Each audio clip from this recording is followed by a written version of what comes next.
নমস্কাৰ মোৰ ইউটিউব চেনেললৈ সকলোকে স্বাগতম জনাইছোঁ। মই বনাম কাবুলী বুটৰ ঘুগুনি আৰু পুৰি বনাবৰ বাবে মই ব্যৱহাৰ কৰিম পালেং শাক আৰু এটা সিজোৱা আলু। শাকটো মই বইল হ'ব দিয়া নাই, জাষ্ট উতলা পানী দিছোঁ আৰু ইয়াত টুকি এইদৰে ৰাখি দিম। ঘুগুনি বনাবৰ বাবে মই জোখমতে কাবুলী বুট লৈছোঁ আৰু এটা আলু টুকুৰা টুকুৰা কাটি দিছোঁ। কাবুলী বুটটো মই 4-5 ঘণ্টা ধৰি তিয়াই ৰাখিছিলোঁ। এতিয়া মই এইটো এটা প্ৰেছাৰ কুকাৰত 4-5টা চিটি অহালৈকে বহাই দিম। কাবুলী বুটটো বইল হ'বৰ কাৰণে বহাই দিলোঁ। মই এতিয়া মিক্সি জাৰত পিচি লোৱা পালেং শাকৰ মিশ্ৰণটো আৰু এটা বইল আলু পিটিকা কৰা দি আটাটো ভালদৰে মঠি ল'ম।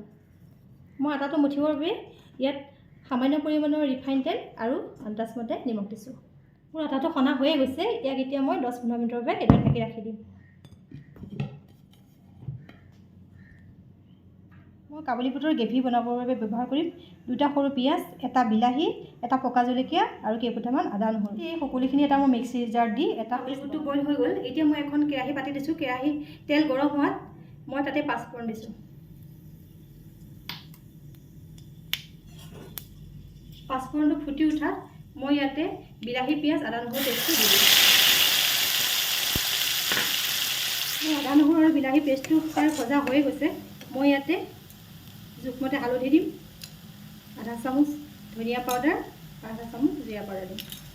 নিমখ মই এতিয়া এড নকৰোঁ, যিহেতু মই কাবুলী বুটটো বইল কৰোঁতে নিমখ দি ৰাখিছিলোঁ। মোৰ মছলাখিনি ভাজি হৈ গ'লত এতিয়া মই ইয়াতে বইল কৰি ৰখা কাবুলী বুটখিনি এড কৰি দিম।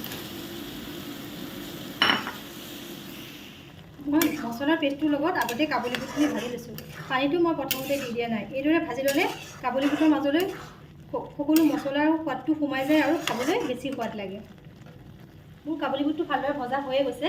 মই ইয়াতে জোখমতে এতিয়া পানী দিম। পানীটো নিজৰ আন্দাজমতে দিব পাৰি।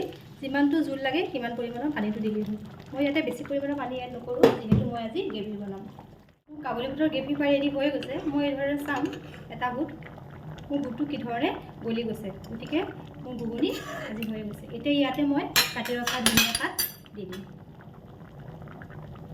ঘুগুনি হৈ গ'ল, গতিকে এতিয়া মই পুৰিকেইখন বনাই লওঁ। লুচি ধুনীয়াকৈ ফুলি উঠিছে। মোৰ পালেং দিয়া সেউজীয়া ফুলা লুচি আৰু ঘুগুনি তৈয়াৰ হৈ গ'ল।